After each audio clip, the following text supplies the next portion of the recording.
Josh Arnold Investment Consultant. Who played Are you ready Mr. to go, Wang? Boss Hog?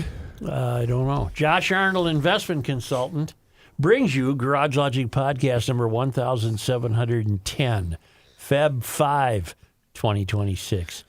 For the second day, the record was established on this day in 2005, 51 degrees. And as chilly as 27 below on this day in 1979. Call Josh Arnold at 952-925-5608 for a free 48-minute consultation. Hail the flashlight king. And now, from the mayor's office above the boathouse on the east shore of Spoon Lake, it's Garage Logic with Chris Reavers manning Technology Corner, Kenny Olson from the Krabby Coffee Shop, John Haidt in the newsroom, and of course, the Rookie. Here is your flashlight king, fireworks commissioner, Almost missed it. and the keeper of common sense, your mayor, Joe Soucheray. I had a deep thought today. Garage Logic could not be invented today if you were starting out in this business, not in this state. I got to thinking about the origins. Okay, how so? Well, the origins are strictly Minnesotan in nature. We didn't. This show never started with the population of Minnesota swamped by fraud and progressive politics and Marxism, socialism, and a governor who was completely incompetent. Mm-hmm. It started in a time when the luxury of Garage Logic was well afforded, that people got along, they figured things out in their garages, we had cylinder indexes, and it was this fun place. And today, it seems anachronistic because we're not that state anymore. We're not that place. We're a completely different place. This state is a completely different place than it was when we started. 93. Completely different. However, So you would never start this kind of show today. It wouldn't work. But the base of Garage Logic was in 93, yes. It started to slip away, and that's what brought people What to started to slip away? State? Morgan Cuey Wolf Slider with the wind. No but recess it because took- of high wind. But it took 10, 15 years Yeah. before we were picking up on that. So what would Garage Logic, if we started it again, You and wouldn't. it's 2026, You wouldn't even come up with that title. you would say, what say ye? Well, you would have on what's on the air now. Top 20 Super Bowl ads. No, coming How to up. keep your Yeah. pet warm in February. No, you'd have just right-wing talk radio. Oh. Or everything else, which pretty much is left-wing But talk this- radio. This show didn't used to be right-wing talk radio. It's never been right-wing No, talk radio. no, but The change that this show has undergone since we went to podcast is we're almost solely concentrating on politics, where when you were on the radio, it was not as much politics as we're doing because now. it wasn't there to be focused on. Correct. Our lives were being led, and we trusted in things, and we had competency in government, and there wasn't fraud. You'd have a Democrat, and you'd have a Republican. City councils did things that made sense. For example, Par exemple, en français. it's when this show started, no city council would have delayed granting liquor licenses to hotels Oh, yeah. because they housed ICE agents. So precious. That's not what city councils are supposed to do. Right. Are you aware of this? Yes. A Minneapolis City Council committee delayed action on liquor license renewal requests by 2 downtown hotels because they're housing ICE agents. It was the council's Committee of the Whole, WHOLE, Okay. which includes the entire council, approved more than 100 liquor licenses on Tuesday night, but pushed action on 2, those belonging to the Canopy by Hilton Minneapolis Mill District, and the Depot, Minneapolis, until its next meeting on Feb 17. Well, isn't that tantamount to the city council then setting itself up to tell any business how it will behave? Yes. To me, they're sabotaging Minneapolis. The decision was made on an 8-5 vote after 30 minutes of discussion. The council members Rainville, Vitaw, Pearl Warren, Elizabeth Schaefer, and Linnea Palmisano voted against the delay. The Marxists voted for the delay. You can't tell a hotel what if they discovered that ICE agents like chicken salad? Take it off the That menu. would have been the same thing. They would have said you cannot serve chicken salad in your hotels. These people have nothing to do. I've said this before. And I'm going to say it again calmly. Take it from the top.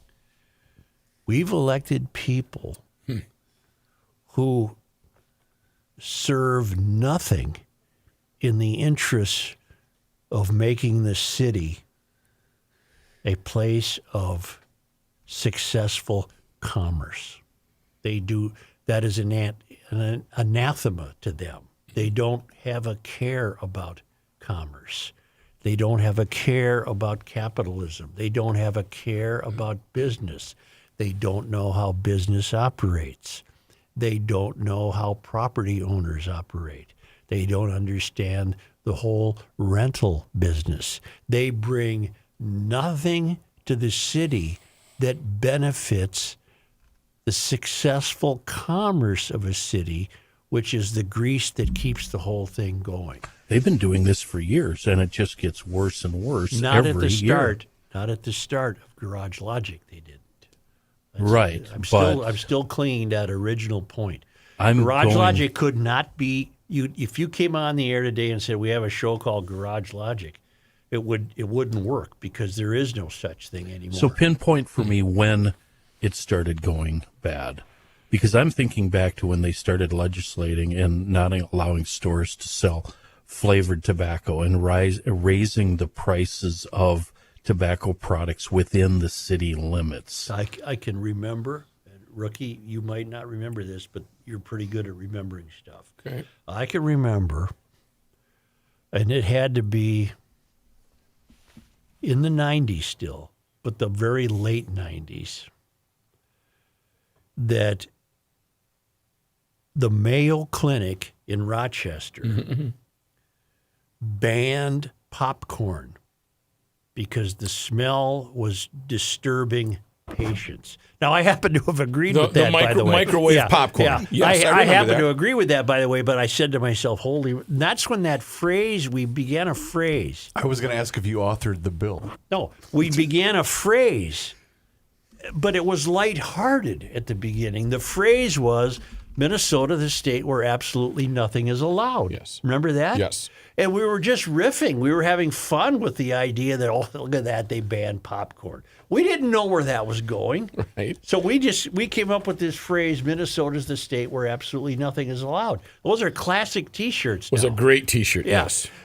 And then it's just exploded to the point where you have city councils that won't allow a law-abiding hotel to renew its liquor license because they want to demonstrate first to you their own personal virtue rather than what's important to the city.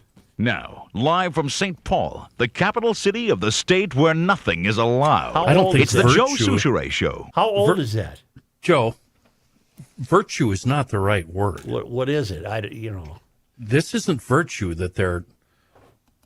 This is It's punishment. it's strong arming. Yeah, it's strong arming. It's exerting their will over the will of the public.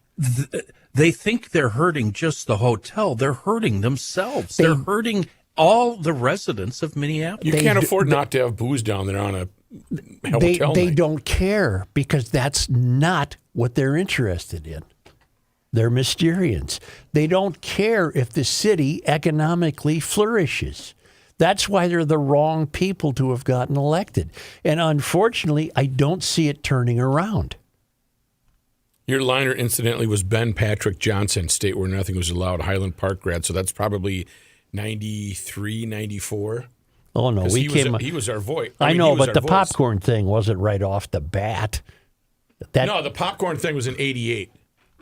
88? Popcorn. We weren't on in 88. But I think that's part of what. No, get this 88 out of your mind. You're wrong. Okay, You're wrong. I'll factually take it off the internet when I look for it. Hello? Was that in 1988? June 9th, 88, the famed medical clinic has banned popcorn because the smell was too tantalizing Well, for we patients. didn't get around to it till about 10 years later. Well, Okay. I think that was just a mixture in your... You two are like Yeah, a couple of yeah. old women arguing at the elderly home. Both of you, shut up. Yeah, I was wondering if I could time in the town. Joe, that was an ingredient in your Matthew. cauldron. Matthew. You're right. It's an ingredient in the cauldron. It was another spice. That's it. Joe? Block that metaphor. Okay. Don't react, Joe. So anyway, they Golly, you two. Yeah. they don't like ICE agents staying in hotels. They particularly don't want ICE agents to stay in downtown hotels. And as an example of wielding their power, they would deprive the hotel of a liquor license. What would if you want to be do? governed that way, Minneapolis, okay, that's. But think of you're only thinking of it short term. Think of the long term ramifications. You run a hardware store, and we could reach the point where shovels are considered dangerous weapons, so you're not allowed to buy a spade there. It's going to be endless. They don't have any interest whatsoever in commerce. None. Joe, tell me, if you were on the board of one of these major hotel chains, would you consider this just the cost of doing business in Minneapolis, or would you pull the plug? I'd pull the plug and I wouldn't stay here because there's no future here. I don't want to think this way, and I'm getting nowhere with the kids I used to have. I'm getting nowhere, so Meaning what? How many I other would not live in this state. It's too late for me. I'm fine. But if I was a young person raising a young family, I would not stay in this state. How this many state other- is ruined. How many other businesses have pulled the plug and left Minneapolis before the ICE and the illegal immigration even came into play? Well, I mean, it piles up day after day. There's more reasons to leave. what was the name of Capcella's piece? A precarious state. Well, we had a great talk with a property owner who said, "That's it, I'm done." Yes. When you utter the phrase, I'm not getting anywhere with the people around you, who are you getting anywhere with in that same circle? No, Yeah. I'm not going to take your bait. What I mean is, Damn it. these people, there's various reasons why they won't move, and they're all very legitimate. They're ingrained, yes, I get it. But I think if you have the means to leave and you don't have deep family connections here, and you can do what you do for a living elsewhere, I really don't know why you'd stay here. And I think I can strengthen that by telling you about some numbers that might shock you. Are you talking Minnesota or just the Twin Cities? Minnesota. But I think the people that even have strengthening ties to this area are also making the decision that this isn't worth it anymore. Well, That's what Garofalo's entire point was, the mass migration. let's look at it from a different way. And this might be surprising. Kristen Robbins. No, that's not the piece I want. It's Pooh right Bear. here. It's right here. It's Christopher. Oh, sorry. No, it's not. Kristen Robbins is a female. We've had her in the studio on a guest. She's you running for moron. governor. And why don't you just shut up? She's running for governor. Jeez. She appeared yesterday before a Senate Judiciary Committee taking aim at fraud in Minnesota. The hearings turned feisty at times. This is from 5 Eyewitness News. The hearings turned feisty at times as Republicans blamed Walz and Attorney General Keith Ellison and Democrats responded by highlighting what they call fraud within the Donald Trump administration. I get it. You dislike Trump, Senator Ted Cruz said during an exchange with Robert Weissman, co-president of the Progressive Public Citizen Group. Would you agree the fraud in Minnesota was staggering and shocking? I agree there is fraud in Minnesota, Weissman said. I don't believe these estimates are grounded in any evidence I've seen. He was referring to estimates of fraud amounts for Minnesota Republicans based on a figure from former Assistant U.S. Attorney Joe Thompson, who put the number at $9 billion during a news conference in December. Okay, let me stop right there and lead you through this idea that Thompson came up with $9 billion. I'm going to keep this all on track. Many Minnesotans who can afford to live in Southwest Florida during the winter. And in Naples, they have I think it's a weekly meeting. Maybe it's just monthly. Weekly. I just saw two guys that went down there today. They have a weekly meeting of the Minnesota Club. Thompson was their most recent speaker. So they flew Thompson down, and the room gets packed. There's 400 people there. And I have, there's a piece in the Minneapolis Times. Marshall Tannick wrote it, and perhaps he attended the meeting. Okay. So there's Joe Thompson. He shows up in Naples, Florida, mid-January, and he's the guest that week of the Minnesota Club. He spoke in mid-January to an overflow crowd of about 400 Minnesota expatriates, snowbirds, and their guests at a breakfast session of the Minnesota meeting in Naples. It's a weekly program held during the winter. Thompson weighed in on his experience prosecuting massive high-profile fraud cases in Minnesota less than a week after he departed from his position as chief of the fraud and corruption section of the Minnesota branch of the Minnesota Justice Department in Minnesota. Earlier in the month, Thompson had previously served as acting U.S. attorney here, and 5 of his colleagues resigned. Earlier in the week, Thompson, who had previously served as acting U.S. attorney here, and 5 of his colleagues resigned, reportedly due to dissatisfaction with a directive from the Justice Department to launch an investigation into the wife of Renee Good. That's the gal who, well, you all know that story. Yep. Shortly after their departure, their boss, Attorney General Pam Bondi, lashed out at them and claimed she fired them all. Well, she didn't, since they wanted to go on vacation because they did not want to support law enforcement. Thompson did not comment on his departure or the events leading up to it. Rather, he focused a half-hour unscripted. What does this sentence say? I think that's a misprint, Joe. Just keep going. That's the initial fraud in a series of scams began with Feeding Our Future, who drained some $200 million from a federal program used to fund school lunches. And that $200 million was always the polite figure. That's the one we used for the longest time. Yeah, playing it safe. Right. Yep. The system, Thompson explained, was set up by individuals forming limited liability corporations that registered with the Secretary of State and then qualified to receive funding for the program, which was laundered through shell companies and used for personal expenses. We've known all that, the commercial buildings, the luxurious homes, the cars. The program was overseen by a white woman, Amy Bach, but consisted largely of Somalians operating dozens and dozens of sites. We know all that. The questionable practices were first uncovered by a federal auditor in the summer of 21, involving hundreds of millions of dollars. Over about an 18-month period during the COVID, an ending investigation led to criminal charges against 98 individuals, 60 of them convicted in a pair of long trials, which included a bribery charge to pay off a juror. Charges remain pending against others. But here's where his talk must have got interesting. He said fraud is more than feeding our future. A large number of individuals, primarily Somalians, followed almost the exact same pattern in setting up other entities to participate in healthcare companies, child autism programs, daycare centers, home health care, transporting individuals for medical appointments. As with Feeding Our Future, very little, if any, actual services were provided, but some $220 million in Medicaid claims alone were paid out, including about $125 million through a housing stabilization program using Medicaid funds as a means of supposedly improving health conditions for the homeless. We covered that too. Yep. We were very aware of that.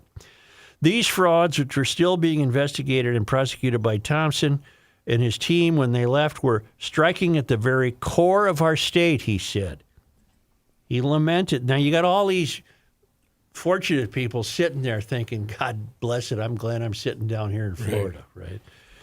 He lamented that the fraud took advantage of the Minnesota model of relatively high taxes and high services, but the services provided were minimal or non-existent. What Thompson termed the systemic problems that led to the fraud schemes, the Minnesota inclination to provide assistance to the needy, coupled with an insufficient resource to investigate fraud, which eclipse available resources. Thompson stated that the perpetrators benefited from weaponization of claims of racism, pushing back against the charges by claiming that they were victims of racism and ethnicity, since about 90% of them were Somalians. He also pointed to the clash of cultures existing between the Somali community and American principles, what Ayaan Hirsi Ali has written about in The American Thinker, that clash of cultures. Everybody needs to do better about taking fraud more seriously, Thompson told these people. He demurred regarding his future, other than stating time will tell, but that he hopes to continue to be involved in the fraud work. He said there is a need to have completely different mindset in order to boy, was this a poorly written piece in the Minneapolis I think Times? they had stumbling through it. I don't know what was, or were they typing a transcript? I think something, got mixed up because I've noticed a bunch of errors. Okay, now back to, so that was just a little. But mention that again. It's in just so everybody knows. It's in the Minneapolis Times. It was released yesterday. Right. And the headline is Departed Prosecutor Thompson, Systemic Failures and Fraud Schemes. That was his speech down in Florida. Now back to yesterday, also yesterday, when we had this meeting in Washington, D.C. Yeah. Do you need those? Yes. Where are we? Okay. Weissman, I don't know who he is. He was referring to estimates of fraud amounts by Republicans based on a figure from Joe Thompson, who put the number at $9 billion in December. Thompson acknowledged it was based on red flags he's seen during fraud investigations, not on actual evidence. Based on the way Thompson behaved himself here, I think he's a careful enough individual that he wouldn't have said $9 billion if he wasn't pretty damn confident about You had it. a ballpark figure. Right. Correct. Minnesota Representative Kristen Robbins, the chair of the House Fraud and State Agency Oversight Committee, this is yesterday, testified about that figure. The former first U.S. attorney who led these prosecutions for years stated that the estimated fraud is $9 billion, and that doesn't count the fraud of SNAP or child care, she said. David Hoke, who describes himself as an independent journalist, also testified. How broad do you believe the evidence shows the fraud in Minnesota was? Cruz asked this Hoke fellow. It's easily in excess of $30 billion. I'll repeat that. Woo. It's easily in excess of $30 billion when you take everything into account, Hoke responded. He later told senators it could be as high as $80 billion. Oh, my God. Okay, I have trouble with that figure, and I'll tell you why in a moment. We don't have that much money. We don't. Okay. So I'm that's sorry. why I have trouble with Okay. it. We don't have that kind of money. Okay. Wiseman of Public Citizen said there's no evidence to support those claims. It is unhelpful to make claims in Minnesota or anywhere else based on exaggerated numbers, he told lawmakers. So this progressive, this admitted progressive, is campaigning mightily to get people to believe, no, it's not that bad, because progressives would soon see this money redistributed. Right. So it's not that bad. Cruz also made another claim that had been discredited about fraud money from Minnesota going directly to a Somali terrorist organization. As one confidential source told the Manhattan Institute, the largest funder of Al-Shabaab, an Islamic terror organization in Somalia, is the Minnesota taxpayer. Okay, we have not demonstrated that yet. That wouldn't surprise me. Thompson also disputed Yeah. that, I remember. However, at the same news conference in December, when Joe Thompson estimated $9 billion in fraud, he also addressed the speculation about a large amount of money going to terrorists in Somalia, and that's when he said there's no indication that the defendants were sending money to terrorist organizations, and I believe Thompson would have told us if there was. Okay. Right? Walls and Ellison were also invited to testify at the hearing Wednesday, but declined. Stunner. Okay, here's what I would say about this. I accept the $9 billion figure. I don't know who this Hoke fellow is. He's the guy who was holding the camera for Nick Shirley during all those Oh, well, visits. then I don't. Yeah. I don't know who he is. But so. didn't he hold a I think he once position? ran for governor in Minnesota. He ran for something. I don't Yeah, remember what. I think it might have been Attorney General, actually. But $9 billion, we can work with $9 billion because $9 billion's bad enough. Do you know what this state took in income taxes in 2024? I don't think I want to know. You want to know what this state took in income taxes in 2024? What? $19 billion. Okay. So half your tax money has gone to fraudsters. Half your income tax money has gone to fraudsters. But when you say you dispute, did you say you dispute the 30 or did you say you dispute the... Well, Hoke provides me no credential or information for coming up with 30. But the figure that was alluded to in that particular piece isn't based upon one single calendar year. I think it's based upon a number of years. Well, then Hoke has to make that clearer to me and provide me evidence. And is it all state money, or is there federal funds included in that figure? Well, the money stolen came from the United States Department of Agriculture, Right. but it's still your money. It's your right, taxes. but it's worth, it's worth differentiating. So we went from an $18 billion surplus to a $6 billion deficit. Right. And in one calendar or one spending bill, so a 2-year sequence, and you don't believe that is that what you're saying? You know what? I don't need to believe anything outrageous when what I have and can demonstrate to believe in is already been established.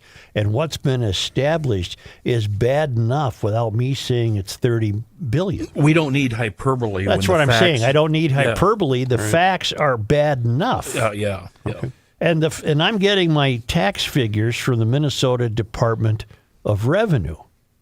In 2024, Minnesota generated $35 billion in tax revenue.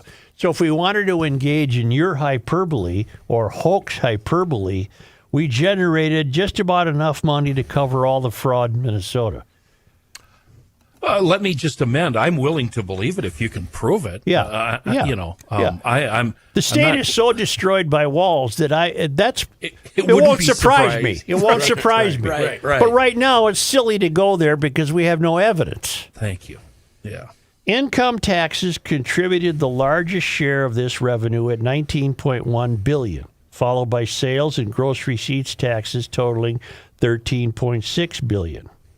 The state government tax collection survey tracks 5 major tax categories and up to 25 subcategories. gathering data from all 50 state governments and their dependent agencies. Blah, blah, blah, blah, blah. So in Minnesota, property taxes took in $732 million. Sales and gross tax receipts took in $13.5 billion. I'm rounding these figures off. License taxes took in $1.6 billion. Income taxes, $19 billion. Other taxes, $587 million. General sales and gross receipts taxes, $8.5 billion. Selective sales and gross receipts taxes, $5 billion. I could keep going. It's silly. We have alcohol taxes and motor vehicle taxes and sports betting taxes. Wheelage taxes. We got documentary and stock transfer tax. We got a lot of taxes. Filing fees. The point is, getting back to why, if I was a young person and I could swing it, I would leave here, because you are paying for fraud. You're not paying for the improvement in your own life. You're not paying for better street lights. You're not paying for better streets. You're not paying for an improvement in quality of life. You are contributing money to a very bad group that runs the state and has allowed a very bad group to steal our tax money. Okay, so you're going to leave. Can't. I'm not going to. No. Where would you go? And are your argument for leaving, do you not see a turnaround next year, 5 years, 10 years down the road? You don't think it'll get better here? That was going to be my question, Kenny.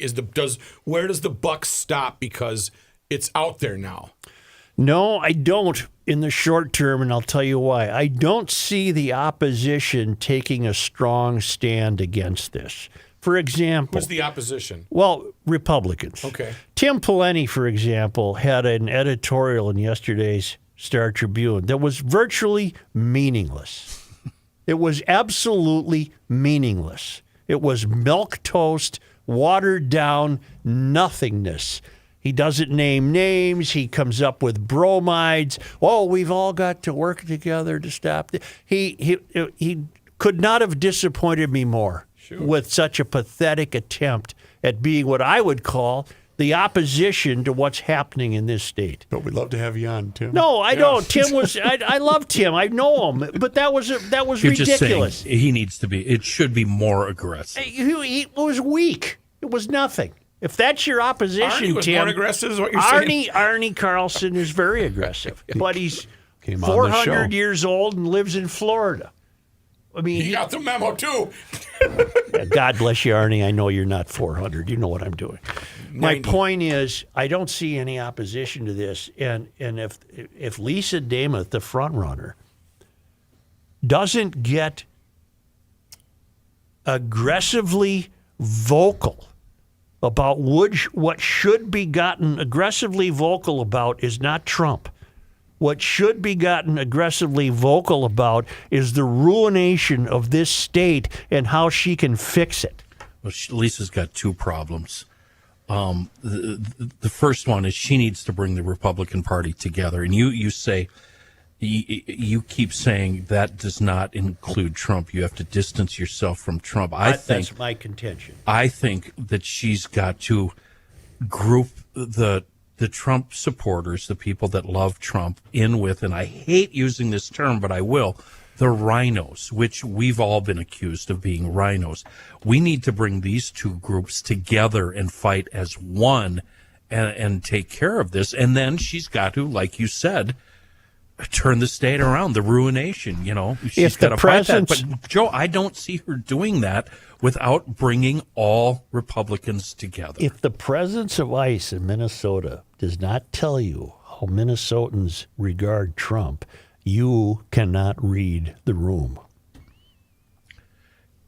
I read the. Are you addressing that to me? I'm addressing it to the public. Okay. You Because can't I read the know, room. I've told you over and over again, but I just think that the party has to be really united and strong in order to fight the Democrats. If a Minnesotan thinks you are a pro-Trumper, you will not be voted for. Okay, so then how does Lisa do that? How does she keep I'll the tell you. Trump supporters? How does she not alienate them? I wouldn't even worry about alienating them. I would worry about laying down a plan to restore the competency, the honesty, and the ethic and morality underpinnings of what this state used to be. I wouldn't worry about Trump.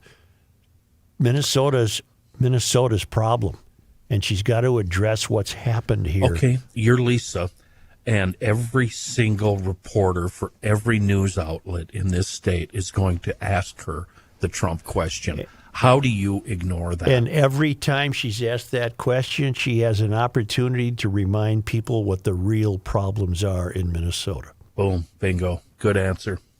which in turn is going to, what she needs to do is grab that lifelong union guy and a gal that lives on the east side that doesn't want this fraud, that has a good heart and has voted Democrat, maybe doesn't like Trump, but yeah. Okay, finish. If She's in a tricky spot. Oofta. If her platform speech is just begging to be issued, which is, didn't you used to love this state? Didn't you used to trust this state? Didn't you used to think that we had it made here, man? We had the great life here in Minnesota. We just loved it. You're going to be don't a consultant. Don't you want that again? That magazine cover you keep talking about. Wendy Anderson, summer of 1973, holding up the Northern. Don't you want that state again? Because, ladies and gentlemen of Minnesota, that state's been taken from us, and we want it back. We need to have that state back. And the only way we're going to do that, is restore honesty and credibility to Minnesota government. She's got an uphill struggle, Joe. Well, anybody running as a Republican has an uphill struggle in this state, given who's taken over this state. You've got to get the Trumpers, you've got to get the rhinos, and you've got to get the people Matthew mentioned, the Democrats. You've got to get the people on the DFL side who are not yet insane. Yeah, you have to get moderates, too. Yes. If you can get moderates, I'm more with moderates, can't even, because the Trumpers and the rhinos, it's never going to be. Never going to work. God, I don't get that, though. Well, I don't get how they can be so split. Don't they see what's going on and how this fracture is killing the state? You got 2,400 I mean, both sides that need to voted for just shut Pillow up. Man. yeah, you got 2,400 people who voted for Pillow Man in the caucus. The way to save this state is to talk about what's happened to this state. Well, you're writing opening statements for. I'm not writing anything. I'm doing a podcast today. Shush. That's what she should start with, though. This state needs to be saved. I bet you want something from me, I bet. About 20 minutes ago. About $8 billion. Look at Holy the time. cow, look what Are time you it is. kidding me? Holy moly. Well, if any of you would shut your effing mouth. we could- Were we all bloviating there? Or Yes. just Joe? No, it was a communal bloviation. No, my mic was off the entire segment. bloviation. It was a communal bloviation. Say, don't get in a car accident, but if you are, you got 2 calls to make. I suppose you got to call your insurance guy right off the bat, but also call Bradshaw and Bryant, personal injury attorneys. Well, hopefully you wouldn't even be hurt. But if, God forbid, you're injured, call your insurance agent and then call Bradshaw and Bryant, personal injury attorneys, because you're going to need help dealing with the insurance company. They can be tough to deal with, so you need a team, and Mike Bryant from Bradshaw and Bryant and his team are there to explain your rights, represent you, and help you through a tough time. I hope you're never in an accident, but if you are, call Bradshaw and Bryant at 800-770-7008 or go to minnesotapersonalinjury.com for a free case evaluation. And please don't be part of the problem. I see this all the time. Don't text and drive or drive distracted. That's just common sense from Bradshaw and Bryant.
Here's a man who spends hours in hardware stores, sifting through the nuts and bolts of life.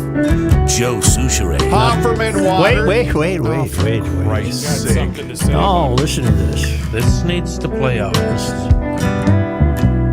feel the tension leaving my shoulders and my neck and the back of my head. Love that lick. I wish I could play. It's like getting a massage from my girl Boom Boom. Oh, one step too far. I'm not going to share that with Dylan, that thought, okay? Speaking of great music, did you guys hear that Ozzy tribute on Sunday? I mean, Hofferman Water and Connecticut are here to help you upgrade the quality of your water inside of your home. They have done that for me. They will do that with you. I started out as a customer of Hofferman Water and Connecticut, and it's made an amazing difference in the quality of my water. And you know what? Now is absolutely the perfect time to get on that schedule and have them come out for that free water analysis. You do that one of two ways. You can call them directly at 612-895-2440 or book your appointment online today at HoffermanWater.com. And as long as you're on that website, you can see every single different water treatment system that they have to offer, whether it's a brand new water softener, maybe it's an iron, rust, and odor filtration system, or a brand new drinking water system, or, you know what? what? Treat yourself Yeah! to get all three and have the best quality water. Your laundry gets better. Your cooking is better. White socks. Your showers are better. Okay, let's go here. Do you like laundry? I do. Do you like nice hot showers? Like, Yes. do you like to take a cold shower? Like, Never do you seen like to a- take a hot shower when Can't you take like it. I can't take it. Anyway, HoffermanWater.com has been proudly serving the state of Minnesota for over 50 years.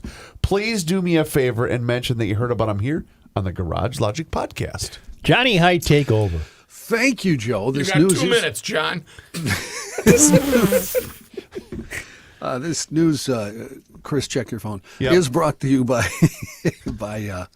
let's start over. The news brought to you by North American Banking Company. I know There them. we go. 3 weeks after almost 2,000 healthcare workers at Health Partners voted to authorize a strike because of an ongoing contract dispute, the two sides have reached a tentative deal. The local SEIU Healthcare, the union that represents the employees, announced the agreement this morning, touting it as a deal that, in their words, defends industry-leading health benefits and wins wage increases and more. Full details are still being shared with union members. Some of the highlights, though, include a 4% wage increase in the first year, 3% increases in the next 2 years, increased bonus payments for workers who pick up extra weekend shifts, stronger anti-discrimination language to protect LGBTQ plus members, and the creation of a new committee to focus on the impact AI is having on healthcare. The deal still needs official approval from unionized employees, and a vote is expected in the coming days. The bargaining unit covers employees in more than 80 different jobs and at over at least 24 clinics across the Twin Cities. In a new interview, President Trump expressing displeasure with the shootings by federal immigration officers in Minnesota that killed Renee Good and Alex Preddy. Trump, in an interview with NBC News, expressed support for ICE agents and their work, but said he wasn't pleased with the killings. He said, quote, "I'm not happy with the two incidents, both of them, not one or the other. He was not an angel and she was not an angel. You know, you look at some tape, but still, I'm not happy with what happened there. Nobody can be happy, and ICE wasn't happy either. But I'm going to always be with our great people of law enforcement. ICE, we have to back them. If we don't back them, we don't have a country." Asked if he believes agents were justified in shooting Good and Preddy, the president responded, "No, it should not have happened." This happened a couple days ago, slipped under my radar, perhaps yours too. I don't know. Senator Warren Limmer, the longest-serving Republican in the legislature, says he's not running again. Limmer is the 20th state legislator overall to announce a retirement ahead of this year's election, with 16 others pursuing offices other than the one they hold now. Limmer has represented the Maple Grove area since 1989, first in the House, but the last 30 years in the Senate. In a news release announcing his retirement, he said he's honored that the people of his district allowed him to be their voice in St. Paul. He said he would continue engaging in political activity after his term comes to a close next year. DFLers currently hold a 34-33 Senate advantage heading into the next session, which begins the 17th of this month. 6 men arrested in Stillwater after a targeted operation to prevent the sexual exploitation of minors. And according to the Washington County Sheriff's Office, officials said that between January 28th and 30th, undercover agents posed online as a 16-year-old girl, and multiple suspects allegedly arranged meetings to pay for sexual acts. When the men got at the locations, they were taken into custody. 6 men charged, according to the Washington County's Attorney's Office, as part of that Human Trafficking Awareness Month operation. The Eagle Cam pair, featured on the Minnesota Department of Natural Resources live stream, could be close to laying their first eggs. Where that at? They don't say, but it's right next to the Mississippi. If you look closely at the camera, Got to be the river. it's somewhere by a lock and dam. Yep. Dog collars? A lot of dog collars. There's a huge, a giant eagle's nest right by Hidden Falls. Did you ever hear about the kid? Lindbergh? Nuremberg baby? The Nuremberger baby? The Lindberger? There's Yeah, one by that that's a temple. well-known. nest. There's one by the temple too. Yep. Yes. According to the DNR, the bald eagles have been seen is. spending Will you more. two run that by me exactly again? where Yeah, it the is. temple has one. Yeah. Well, it's a house next to That's the temple. more residential. Yeah, Yes. thank you. Yes. Yeah. According to the DNR, the bald eagles have been spending more time at their nest, adding grasses and new Oh, sticks. these things are as common as squirrels. Those are new signs sticks. that they're preparing for egg laying. The John? eagles are. Did you bring home the sticks? What? I'm looking at it now. I think they're both at the Legion. There's nobody home. The eagles are known to typically lay their eggs in mid-February, typically laying 1 to 3 eggs over the course of multiple days. Eagle Cam watchers can expect to see more courtship displays at the nest and will know when an egg has been laid once one of the parents remains on the nest and doesn't leave. You know, I've seen the white heads show up by the one by the temple. Yeah. They put up a menorah there, the whole deal. Right. Hopefully they got enough oil for the 8 Yeah, days. that's right. Eagle eggs usually hatch after 34 to 39 days of incubation, so if this Eagle Cam season follows years past, a chick can be expected as early as mid-March. Last year, remember, we did this story when it happened. It was a disappointing year for Eagle Cam viewers. They installed a new camera, aimed it at a nest, and then the pair of eagles decided to build an Went to the alternative Legion. They nest. went to the Legion. Gave it the old towel and middle finger. No, I believe this was chronicled by the Mikulski family that at that down same in time. Wabasha. Right, where you had raised them up. Yes, on eagle's wings. I'm going to. So yesterday on Krabby, Jay and I talked to a gal named Linda Sears, who still holds a record for the youngest person, a teenager, and she was 16 years old, shot the largest black bear in Wisconsin, and it somehow got into the Guinness World Book of Records. So we had a wonderful conversation with her.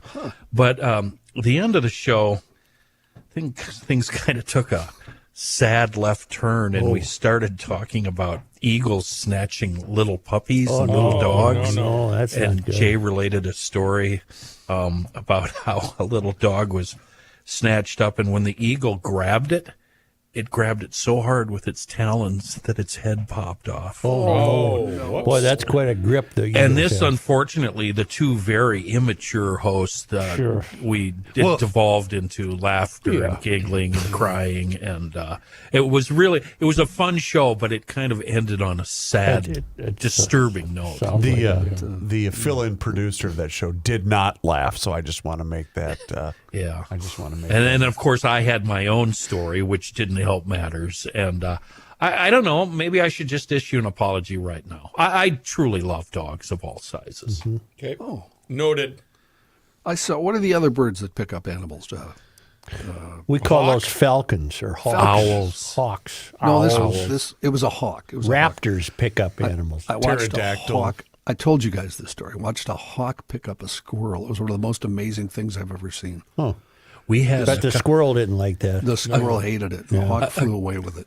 a couple of years ago, we had a raccoon, a dead raccoon, hanging from a power wire a half mile from my house, and we all decided that some sort of raptor had picked it up and then lost its grip. And this raccoon hung on this power wire for about a month and a half. Wow. People were coming from out of town and stopping and taking pictures and getting selfies with it. It was hilarious. There was also an incident, I think it was a little over 10 years ago up on Gull Lake, where an eagle had flown overhead, and myself and the newsman were convinced the eagle was trying to steal our cooler as we were walking to the pontoon, and we both damn near fell over because of the elements. I wonder if John has any more news. I do, but we have to take a break before we do the rest of the news. I think I'm going to hear from you, the mayor, who's going to tell me all about the golf show, which we will be at next Friday. It's a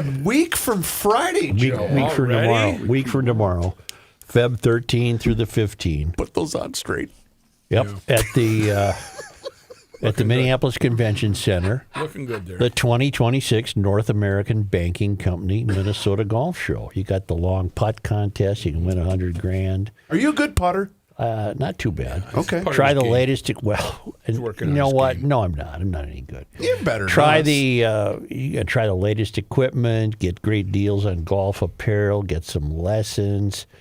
The Pebble Beach tournament is that weekend. That'll be on in the 19th hole lounge. We'll be there on Friday the 13th. yeah. But here's the best part. Each ticket purchased to the golf show comes with access to 15 free greens fee passes. Yes, sir. That take care of a summer of golf for a moderate player. That's a really great deal. That's Seriously. That's 3 times 5. You got 7. That's 5 rounds a month in June, July, and August. I did that math in my head. John Randall will be there. He's got a good swing, by the way. Former Viking, Pro Hall of Famer. He's an athlete. To purchase tickets, visit Min Golf Show. One word, MN Golf Show. MinGolfShow.com. I am hoping Legendary Shirts is there. I've bought shirts from them the last 2 years. That's a great brand, Johnny. You're right. Locally owned by veterans, and they make wonderful golf shirts that are, one color like all you old guys wear. Oh, Yeah. I'm I love that. Till I get those grease stains on it. In national and international news, economic news, and it's not very good. Layoff plans hit their highest January total since the global financial crisis almost 20 years ago, while hiring intentions reached their lowest since the same period. That, according to outplacement firm Challenger, Gray & Christmas. U.S. employers announced 108,435 layoffs for the month, up 118% from the same period a year ago and 205% from December of 2025. The total marked the highest for any January since 2009. That's when the economy was in the final moments of its steepest downturn since the Depression. At the same time, companies announced just 5,300 new hires, also the lowest January since 2009, which is when Challenger began tracking that data. On Wall Street, the sell-off in the cryptocurrency market continues to gain steam. Bitcoin this morning sank below 67,000 as investors' confidence continued to falter in the asset once hailed as digital gold. Digital assets, including Bitcoin, have fallen deeper into the red as investors reassess the practical utility of a token that has been championed not only as a hedge against inflation and macroeconomic uncertainties, but as an alternative to fiat currencies and a traditional safe haven like gold. That hasn't panned out lately since Bitcoin peaked just north of 126,000 in early October and now has been cut almost in half. Today, Bitcoin down to 67,675 about an hour ago, its lowest since November of 2024. So a Bitcoin would cost you $67,000? Huh? Don't even try. Yeah. All right. Let's close that let can. it go. Let's Let it reseal go. that can. All right, I'm Yep. sorry. Yep. Representatives from the U.S. and Iran will meet overnight in Muscat, Oman, for a rare face-to-face talk. White House envoy Steve Witkoff and advisor Jared Kushner are expected to meet with Iranian Foreign Minister Abbas Araghchi, among others. U.S.-Iran tensions have escalated in recent weeks amid Iran's crackdown on protests last month. Senior Iranian officials estimate the death toll at 30,000 people within 48 hours. The U.S. has sought to negotiate with Iran on 2 tracks: multilateral talks over Iran's human rights violations, the missile program, and support for militant groups, as well as bilateral nuclear negotiations. The delegations were scheduled to meet in Istanbul. However, Iran recently pushed to relocate talks to Oman and limit the scope of the nuclear talks. The meeting comes days after alleged Iranian attempts to target a U.S. flagged ship and aircraft carrier with a drone. I won't break it down, but I'll let you know that on October 7th, 2025, Bitcoin shares were worth 124,000, and now they're selling at 66. John just had that in his news. I just said That's that. exactly what he saying. said. That's what I'm saying. So it's a good time for you to invest in Yeah. Bitcoin. Go ahead, John. Thanks for affirming what I read Yeah, already. yeah. Investing is easy. Now's the time to invest. Invest now. Time now for Joe and Pat's Piping hot stock take. Mo Money. And fiat stock, let's see where that is. I stopped looking years ago. Oh, you did? Yeah, Fiat stock is at 34.78. Did you dump those? I think Or do you so. still have them? I don't know. I kind of like the idea of Rookie affirming a John Haidt news story. Yeah. I think Joe was promoting that when it was at about $193 a share, and now she's riding at 34. So The Supreme Court allowed California to use a new voter-approved congressional map that's favorable to Democrats in this year's elections, rejecting a last-ditch plea from state Republicans in the Trump administration.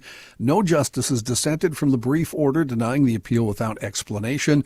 The justices previously allowed Texas' Republican-friendly map to be used in 2026, despite a lower court ruling that it likely discriminates on the basis of race. Conservative Justice Samuel Alito wrote in December it appeared both states adopted new maps for political advantage, which the High Court had previously ruled cannot be a basis for a federal lawsuit. The justice's order keeps in place districts that are designed to flip up to 5 seats held by Republicans, part of a tit-for-tat nationwide redistricting battle spurred by President Trump with control of Congress on the line during the midterm elections. Speaking of elections, the president has denied calling for Republicans to nationalize elections. No, he shouldn't deny it. I heard him say it. Well, I was going to say, despite just days saying exactly that. President Trump said the Republicans should say we should take over the voting for at least 15 places. He said that on Dan Bongino's podcast on Monday. He continued, the Republicans ought to nationalize the voting. But as he sat down with NBC News' Tom Lamas on Wednesday, Trump denied calling for elections to be nationalized. He said, quote, I didn't say nationalize. We can't allow cheating on elections. Now, if we need to put in federal controls as opposed to state control, remember this, they're really an agent accumulating the votes for who wins the election. He throws a lot of stuff up in the air and See what sticks? He might just see what happens. You know. We have a reaction from the sounder of Joe and Pat's Piping Hot stock take from Hans, Yeah. loyal GL town council member. Right. No wonder they're both still working. That's right. there it is. Yep. That was somewhat hurtful. I don't care. You don't care. Do But you? when did the light bulb go off for the Fiat stock? What do you mean? I mean, Pope. was it Pope. just as Francis. you saw the Pope? The deuce was in the country. Here we go. Pope John Paul II, wasn't it? No, that was Francis. No, Francis was not the. Francis was the guy who just died. We lost the deuce. The deuce was the guy who got a. Well, who was between Francis and the deuce? Not Benedict. No, it was the deuce. Unbelievable. And he drove around in Again. Fiats. I said, "Let's buy Fiats." Go this ahead, was an John. easy Can I get a shawl for your legs, boys? You cold? Can I get you anything? The nurse says drink more milk. Yeah, as long as I get the time and the temp. Today, Well, you asked the question, Well, I you thought moron. it was a simple answer. I didn't realize. It was a simple answer. We just lost sight of who the Pope was. Yeah. About which- that, the only thing I'm curious about that is who called who, and what was that phone call like? You called Patrick. Called Pat and I said, Yeah. I got a must. We Did gotta- you sneak out to the garage and kind of go back in the corner and Yeah. keep your voice low? He said, well, I'll put $1,000 in. He said, how much you doing? I said, $1,000. He said, let's put $1,000 in. I bet this will work. I'm going to need all that. We'll be retired by this time Yeah. next year. We lost that $1,000 in about a month. Today, acre Savannah Guthrie pleaded for her 84-year-old mother's safe return yesterday. She and her siblings responded by video to reports of alleged ransom notes, urging possible captors to provide proof that their mother is still alive, saying, "We are ready to listen." Investigators think Nancy Guthrie was taken from her home against her will, but there are no suspects yet, according to the Sheriff's Department. The Pima County Sheriff's Department is expected to hold a news conference, actually this hour, I believe. The search for Guthrie has entered a fifth day, further raising fears for her safety. Savannah Guthrie said her mom lives in constant pain and needs her prescription medications to survive. At some point, I'll be forced to pay attention to this story. Yeah, I finally read a story today, actually. An unfortunate result from this story, but this is certainly one of the most bizarre suicides ever, I think. In Olive Is this Garden. Einstein? Or Epstein? No. In Olive Garden. Einstein. Whatever the hell is it? Yes, We have a new file. Have you gone home already, Joe? An Olive Garden employee died from burn injuries he suffered after thrusting his head into a deep fryer in what police have categorized as a suicide attempt. That sounds like something I'd do. The whole thing occurred last Friday at the Williamsport, Pennsylvania restaurant where he worked as a cook. In a brief phone conversation, a manager at the Olive Garden, which closed for a couple of days after the incident, said, "We're not able to disclose anything due to our privacy laws." Police and emergency workers arrived at the restaurant around 4 in the afternoon in response to 911 calls about an employee removing his clothes and trying to harm himself. In audio from the Lycoming County Fire and EMS service, a dispatcher is heard saying, "I don't have a lot of details, but a lot of people are screaming some kind of burn victim." In a subsequent dispatch, the operator added that the male victim went head first into the fryers. After the initial ambulance crew arrived, a second unit sent to the restaurant to treat a female worker who suffered minor burns trying to help the man. The woman was injured as workers and at least one patron struggled with the male cook in an attempt to stop him from suffering additional self-inflicted burns. The Olive Garden worker was rushed to a local hospital, but it was too late. He later died from the injuries. I've only learned one thing from that story. What's that? I could never now eat at an Olive Garden. Well, I think they close for a thorough cleaning. No, if you have a vat that big, I don't want you to eat whatever you're making. You know, wonder if they serve the guy. Deep fry? Yeah, what are they deep fry? What do you deep fry? Thanks. Well, I Rob. guess fries. French fries? Onion rings? Who would eat those at a Right, Italian restaurant? pasta. That's cooked in water. Well, it's a shame to go out that It way. really It's, is. That's a tough deal. It really is. We closed. No fryer. We out of grease. Right. A fryer. Wow, poor on the guy. fritz. Why was he so troubled? I wonder. We don't know, Matt. Who's worked in a kitchen before? Because I have. I have. Yes. Right Okay, here. so Club bar on when you're Randolph and okay, I didn't ask for that. or Cleveland. My question is, we've all seen the deep fryer. It's not very wide. That's we what have I one, said. If you got one that big, I don't want to eat but there. no, but we didn't have jump one in it. downstairs. So do you have to, hoist You gotta yourself hold and almost do a yourself. headstand down Yeah, How in did it? you stand that? Because I don't know. They're not very wide. That would hurt, wouldn't it? Yeah, you do. Attaboy. Your instinct would make you want to pull out of there immediately, even if you're trying to do self-harm. Yeah. You know? Well, on that note, I made let's, tacos at the club bar, deep fried tacos on Thursday nights. He managed to turn a suicide attempt into I lasted a plug. about 3 weeks and left shaking vigorously after every Thursday night shift. I don't think I ever got paid either. John, that was wonderful. Okay, thanks. Thank you. Yeah.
Cheers.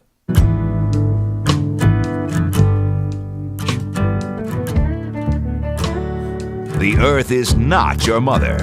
The Joe Souchere Show. Let's talk. Wait. I haven't heard this one. You're holding out on us. You're. Well, let's see. You've taken 2 breaks today, so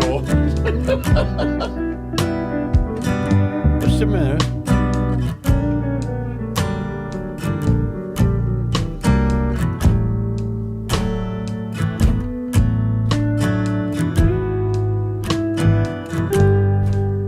you know what's coming up on Sunday? The big game.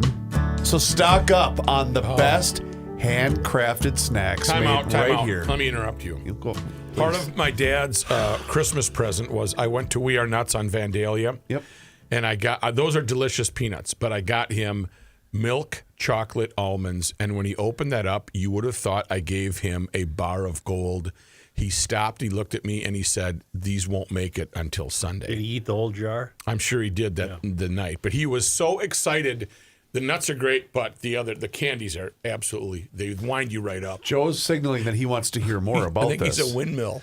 But you know what? The snacks, get the silos, either the jumbo cashews, for those of you watching on YouTube right now, the cherry mix. Yeah, berries, nuts, and chocolate. I got to tell you, Yep. That's very good. this They're might delicious. be my new favorite. Yeah. And I love me some cashews. Yeah. And those are the Yeah. tall boys. Yeah, get the tall boys, the mixed nuts. As Matthew mentioned, the milk chocolate almonds. Can you get them in other states? Well, yeah, you order online at wearenutsmn.com. all right. It doesn't matter where you live. You can stock up for the big game. But you can get them at Fratelloni's Hardware and Garden Stores, Max Hardware. You can and also at 700 different Quick Trip locations. They are the best. It's a wonderful family-owned operation, and we can't thank them enough for their sponsorship here on the Garage Logic podcast. You know, I did some research on cashews. That That appar- doesn't surprise day, us. huh? Okay, Keith Vogel, tell me about them. Here no, we go. they're poisonous in the wild. The shell is. Yeah, and so it's the old game I play. I wonder who the first guy was to eat a cashew because he would have just keeled over. No, you're right. The shell of the cashew is, in fact, poisonous. Honest to God, today I learned that they were in a shell. I thought they were just regular. They grow on trees, don't they? Yes. Yeah. And they need a little work before you get them from We Are Nuts. You know, they clean them up. That's right. Can you imagine how big the shell is for those jumbo cashews you get? Man. What, I wonder Next. where they grow. Kenny, your thoughts? Could you tell us more about charcoal also while we're in this Forgot part about of the? that one. Remember when he brought that up and he Oh, thought he was what's doing that? an ad for He did like Kingsford? 20 minutes on charcoal. We all thought he was. Is this a new client? I wasn't at that sales What? meeting. What? Yeah. What was that? What? It's something to do with Henry Ford. Yeah, Oh yeah, Henry Ford, I think, invented charcoal. Well, no, he didn't. Well, You can make Yeah, as long charcoal as I at get home. the time and the temp. I think Charcoal's I really- think he did that. He used it at Charcoal's the Ford really plant, easy to make. Yeah. didn't he? I don't know. Down in He had the something to tunnels? do with Kingsford. I think Henry Ford might have been the founder of Kingsford. He streamlined Kingsford? the operation. Ford. I didn't even think about that. Get the edge. Get the Kingsford. Do you edge. like a gas grill or do you like charcoal? I like charcoal. I do too. gas for the I'm with ease? Ken. Gas for the ease. gas for the ease, charcoal for the taste. Yep. You know what though? I just looked up cashews because now you guys fascinated Yeah, me. what did you They- find? They grow in a piece of fruit that looks like an apple, kind of. Yeah. And they're on the bottom in Yeah. a shell. Yeah. They have to be pulled away from the fruit, and then Right. they have to be shelled. Right. I wonder if that was the fruit in the Garden of Eden. It could have been, Kenny. It could have been. Well, they had to clean them up before they But, ate them. Yeah, because if they died, we wouldn't be here. Right. Nobody- The Yeah, serpent. but as we said, the shell from the cashew is poisonous. Think like- what life would be like if that hussy didn't make her husband eat that apple. Well, as you well know, it was the fault of the serpent. Yeah, the serpent. He doesn't call He him the doesn't like snake. serpents. I don't like serpents. Who the hell calls him a That serpent? you know what? That's probably in his head from being a kid. Yes, of course it is. Yeah. The serpent was in the garden. Yeah. More Somalis live in Minnesota than any other state in the nation. Somalis first came to Minnesota in the 90s as refugees from the Somali Civil War. Somalia has remained a war-torn, terror-filled disaster ever since. At a minimum, the Somali community in Minnesota is comprised of tens of thousands of individuals, although the exact number is not known. News outlets have reported that most Somalis in Minnesota are American citizens. As the Somali community has grown in numbers, so has their political influence and impact on the state. During her, boy, as a Royce-like Yeah. gas attack. I'll say. During her time in the U.S. Senate, Senator Amy Klobuchar has often courted the Somali community. Now, I think what I'm sensing here is we're trying to stir up something that might not be germane to her run for governor. Yeah, let's do it anyway. Let's do it anyway. All right. On a routine basis, Somalis living abroad send money to their relatives in Somalia. These transfers, called remittances, make up a significant portion of the country's GDP. Somalis living in Minnesota have sent unknown millions to Somalia via the remittance process. During her time as senator, Klobuchar has tried to ensure that the Somali community in Minnesota can send money. In 2012, Keith Ellison reported that Klobuchar was part of a meeting with a U.S. Treasury official to ensure Somali remittance kept flowing. Well, there's nothing wrong with that, is there? No. All right. In 2014, Klobuchar supported legislation designed to streamline remittances, and free up federal regulators to look for terrorist activity within the money transferring industry. That legislation was eventually signed into law by Barack Obama. Klobuchar also lobbied the Obama administration to establish a sustainable, long-term way for remittances to be transferred via secure and transparent channels. Okay, this was an alpha story. I think what we're being asked to consider here is Klobuchar's long relationship with the Somali population. Well, she's a professional politician. That's a huge voting bloc. I'm not surprised she has a long relationship with the Somali pop. She has a Somali guy. She got a Somalia. She's got a guy to go to for info. So what? Am I supposed to be upset at this? I guess I'm not. I don't know. Well, no, of course I'm not. What's there to be worried about? Concerns have long existed that remittances fund terrorists. Well, it sounds to me like Amy was taking some issue with that and decided to make sure that wasn't the case, right? Mm-hmm. Every scrap of economic activity in the Twin Cities, in America, throughout Western Europe, anywhere Somalis are concentrated, every cent that is sent back to Somalia benefits al-Shabaab in some way, said a City Journal source who worked with Federal Joint Terrorism Task Force in Minneapolis.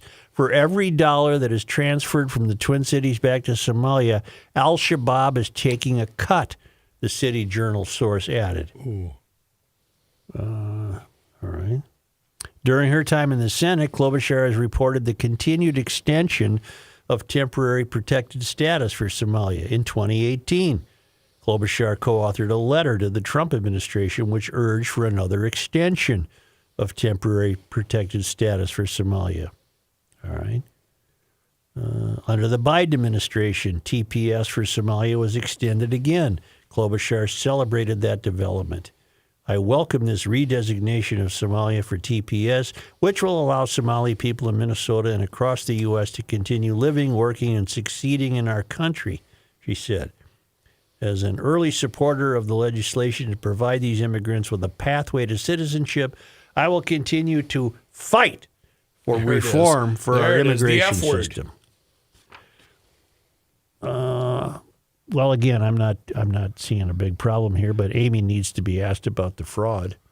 Yeah, you just said what I was about to say. If Amy's going to be a gubernatorial candidate, and she really won't have to lift a finger, she's so popular, that somebody better start grilling her heavily. I'd love to have Amy in here. She might come on with us. She's not Walls. She might come on with us. I've known her for a long time. She'll come on with us. Why doesn't somebody book her? Okay. Why are you looking at me?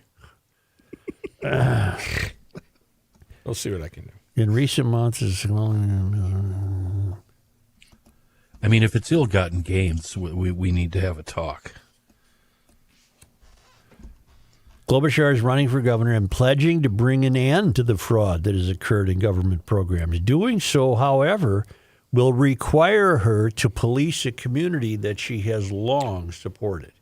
And I don't think that's impossible for her to do. Oh, I do. You do? Yeah.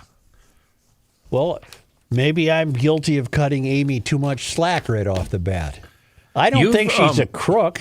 You've been back and forth with Amy since she was first elected. It's been interesting following you. Well, I'm falling on this. I'm erring on this side of the question. A stove parked in your front yard waiting to be hauled away to the junkyard is a better governor than Walz. Okay. How do you Cast know iron, this? pot belly, whatever. Homemade out of an old LP tank. Amy's far superior to a stove, so she's better than Walz. So we have an airport expert here, and I'm learning that there's no ceiling on the amount of money you can carry on an airplane or have in your luggage. Is that true? But you must declare amounts of 10,000 or more. Is that being done? Yes. Or do you not know? Yes, it is being declared. I don't speak for the airport. Well, you better not. Then. But I know that I know that there. You are don't know people anything that are transferred. You don't know anything. I do know this as fact. That if you have Try a to bunch save of money your sorry ass, and you I cannot account for it, then it will be confiscated. Okay, so that you brought up something that when you look this up, when you ask that question to Google, you immediately get the AI answer, right? Yep. There's no upper, and this is one of the bullet points, domestic flights. There's no upper limit on cash, but TSA agents may ask you to explain large sums. And then what are they going to do with that information? What if they decide they don't like me bringing $20,000 to my friend in Dallas? I will say this because what are they going to do? Arrest me? Well, this is fact because when I did work for Sun Country Airlines, if someone was going to take $25,000 to $30,000 and you could not account for it, it was confiscated until you could say, "Are you kidding me? Here's my bank receipts. I took $30,000 out, and then you will get it back."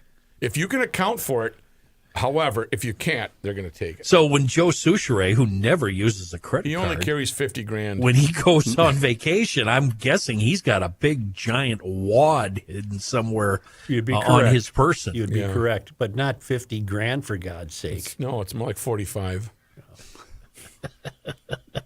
Where do you squirrel that away at, Suchi boy? Always wear a coat when I travel, so I need pockets. You see Midnight Express? On this day, Ick. it only comes to us only because they come to us Yeah, there you go. all the way from Kaiwaka, New Zealand, from the Traveling Lymans. It was on this day. Feb 5. It was a bad day, man. 1924. 41 iron ore miners drowned or were fatally buried in mud. And 7 more escaped by climbing a ladder during the Milford mine disaster, which occurred north of Crosby on the Cuyuna Range, when a nearby lake suddenly emptied into an underground mine. A county inspector who had visited the mine the week before later stated that every precaution had been taken and that the flooding was unavoidable. Was it, sir? 41 of those fellas didn't make it home for dinner, did they? No. On this day, Feb 5. in 2002, the Shakopee Metawankton Sioux purchased the Lone Pine Golf Course, allowing it to host the Minnesota Indian Gaming Association's annual golf tournament. The course was later renamed The Meadows at Mystic Lake. On this day in sports disappointment history, Who'd we lose to on Feb 5? well, on this day in 2002, contraction, day after the Minnesota Supreme Court refused to hear the ML appeal, Bud Selig called contraction off for 2002, but said it was still a possibility in the future. Boy, Minnesota doesn't know how close it came to not having a baseball team. Oh, that was a bad day. Right. On this day Feb 5. in 2019, Maya Moore announced she will not be returning to the team via the Players Tribune. The Players had their own newspaper, apparently. They still do. I didn't know that. Yes. So where did she go, I wonder? she retired. Oh. In fact, she married a gentleman who she helped get out of prison. Oh, good. Right, Johnny? Wasn't that the Yep. story? I think so. Yeah. Oh, good for her. Thank you, GLers. Nice to see you. I got you. Hey, one more